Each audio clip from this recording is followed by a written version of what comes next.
नजर सब पर। नमस्कार, आप देख रहे हैं 10 न्यूज और मैं हूं आपके साथ बीएल मान। देश और दुनिया से जुड़ी बड़ी और जरूरी खबरों को तेज रफ्तार में लेकर आए हैं हम साफ, सटीक और प्रभावशाली अंदाज में। आइए शुरुआत करते हैं प्रमुख खबरों के सिलसिले से।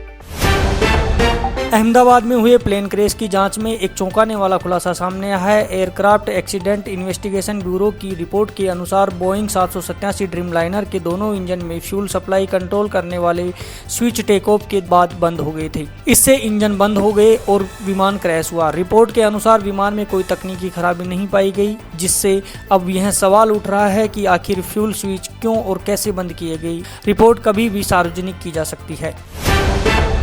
वन नेशन वन इलेक्शन पर चल रही संसद की ज्वाइंट पार्लियामेंट्री कमेटी की बैठक में पूर्व chief justice of India DY Chandrachud और जस्टिस जगदीश सिंह ने अपने विचार रखे। उन्होंने कहा कि लोकसभा और विधानसभा चुनाव एक साथ कराना संविधान के मूल ढांचे के खिलाफ नहीं है, लेकिन चुनाव आयोग की शक्तियों को लेकर प्रस्तावित बदलावों पर बहस जरूरी है। यह बयान आने वाले समय में राजनीतिक हलचल और बहस को और तेज कर सकता है। अमेरिका के राष्ट्रपति डोनाल्ड ट्रंप ने कनाडा पर बड़ा आर्थिक हमला बोलते हुए वहां से आने वाले सामान पर 35% टैरिफ लगाने की घोषणा की। ट्रंप ने दावा किया कि कनाडा से अमेरिका में हो रही फेंटेनल की तस्करी इस निर्णय की बड़ी वजह है। इससे पहले अमेरिका मार्च 2025 में भी 25% टैरिफ लगा चुका है। यह फैसला अमेरिका कनाडा रिश्तों में गहरी दरार ला सकता है। अमेरिका ने नाटो के माध्यम से यूक्रेन को $300 मिलियन का हथियार पैकेज देने का ऐलान किया है। ट्रंप ने कहा कि इस बार पूरा खर्चा नाटो उठाएगा। हथियारों में पैट्रियट मिसाइल सिस्टम और मीडियम रेंज के रॉकेट शामिल हो सकते हैं। हालांकि अंतिम निर्णय बाकी है, लेकिन अमेरिका की भूमिका इस पैकेज में निर्णायक रहेगी। जापान में इंटरनेट स्पीड ने नया वर्ल्ड रिकॉर्ड बना दिया। 10.20 लाख गीगाबाइट प्रति सेकंड की स्पीड से अब नेटफ्लिक्स की पूरी लाइब्रेरी या हजारों 4K फिल्में मात्र 1 सेकंड में डाउनलोड की जा सकती हैं। इस तकनीक में 19 कोर ऑप्टिकल फाइबर का इस्तेमाल हुआ है, जो सामान्य फाइबर जितनी ही पतली है। भारत की औसतन 63.55 Mbps स्पीड की तुलना में यह स्पीड 1.6 करोड़ गुना ज़्यादा है। अमेरिका की जांच एजेंसी FBI अब अपनी वरिष्ठ अधिकारियों पर निष्ठा की जांच के लिए पॉलीग्राफ टेस्ट का इस्तेमाल कर रही है। रिपोर्ट्स के मुताबिक निदेशक काश पटेल के खिलाफ बोलने या खबर लीक करने के शक में दर्जनों अधिकारियों को झूठ पकड़ने वाली मशीन से पूछताछ की जा रही है। FBI के पूर्व अधिकारियों का कहना है कि यह संस्था अब राजनीतिक एजेंडे का हथियार बन चुकी है। गुरुग्राम की international tennis player Radhika Yadav की हत्या के मामले में उसके पिता दीपक यादव द्वारा बताई गई कहानी पर कई सवाल खड़े हो रहे हैं। दीपक का दावा है कि उन्होंने बेटी को इसलिए मारा क्योंकि गांव वाले ताने देते थे कि वो बेटी की कमाई खा रहा है। लेकिन हैरानी की बात यह है कि दीपक खुद लाखों की कमाई करते हैं। ऐसे में तानों की बातें गले नहीं उतरती। राधिका की मां अब तक चुप है और कहती हैं कि घटना के समय वो दूसरे कमरे में थी। वहीं राधिका का कोई सोशल मीडिया अकाउंट नहीं है, जबकि वो 1 साल पहले एक म्यूजिक वीडियो में नजर आ चुकी थी, जिसमें एक्टर इनामुल के साथ काम किया था। सवाल उठ रहे हैं कि कहीं ये हत्या किसी और सच्चाई को दबाने के लिए तो नहीं हुई। महाराष्ट्र में इन दिनों हिंदी और मराठी भाषा को लेकर जबरदस्त विवाद चल रहा है। आए दिन हिंदी बोलने वालों पर हमला और बहस की खबरें आ रही हैं। इसी बीच जब फिल्म सन ऑफ सरदार 2 के ट्रेलर लॉन्च के दौरान एक महिला पत्रकार ने अजय देवगन से इस मुद्दे पर सवाल पूछा तो अजय अपनी सिंघम मोड में आ गए। उन्होंने कहा, आता माजी सटकली, और फिर बोले, मैं इंतजार कर रहा था कि कौन ये सवाल पूछेगा।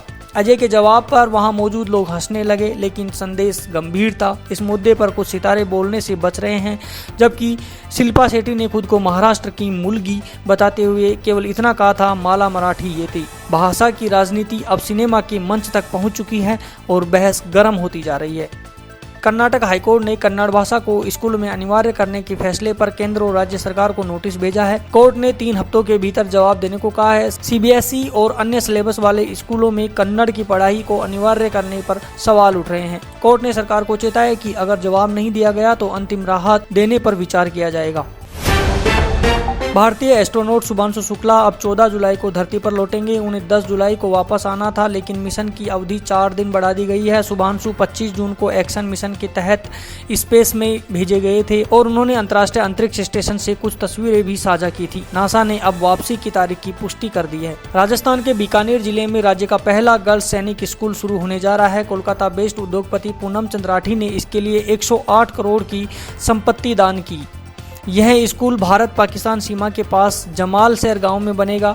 स्कूल का पहला सत्र 2026 से शुरू होगा, जिसमें बेटियों का चयन एक राष्ट्रीय परीक्षा के माध्यम से किया जाएगा। कांग्रेस नेता राहुल गांधी ने एक बार फिर बीजेपी और चुनाव आयोग पर सीधा हमला बोला है। उड़ीसा की भुवनेश्वर में जनसभा को संबोधित करते हुए उन्होंने आरोप लगाया कि बिहार में महाराष्ट्र की तरह वोट चुराने की कोशिश की जा रही है। राहुल ने कहा कि चुनाव आयोग अब बीजेपी के लिए काम कर रहा है और हम ऐसा होने नहीं देंगे। देश भर में मानसून ने कहर बरपाना शुरू कर दिया है। हिमाचल प्रदेश में बीते 21 दिनों में भारी बारिश से 91 लोगों की जान जा चुकी है। राज्य की 200 से ज़्यादा सड़कें बंद हैं। वहीं यूपी के चित्रकूट में मंदाकिनी नदी में एक व्यक्ति बह गया, जबकि एमपी के शहडोल में एक बच्चे की बिजली गिरने से मौत हो गई। मौसम विभाग ने 13 जुलाई तक उत्तराखंड, राजस्थान, यूपी, एमपी समेत कई राज्यों में भारी बारिश का अलर्ट जारी किया है।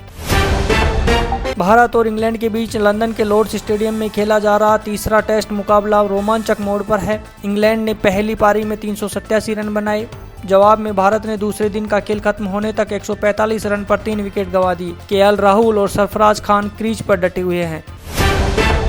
तो ये थी आज की अहम और बड़ी खबरें। हमारे साथ जुड़े रहिए और हर बड़ी खबर का सच पाने के लिए 10 न्यूज़ को देखते रहिए। नमस्कार। नजर सब पर।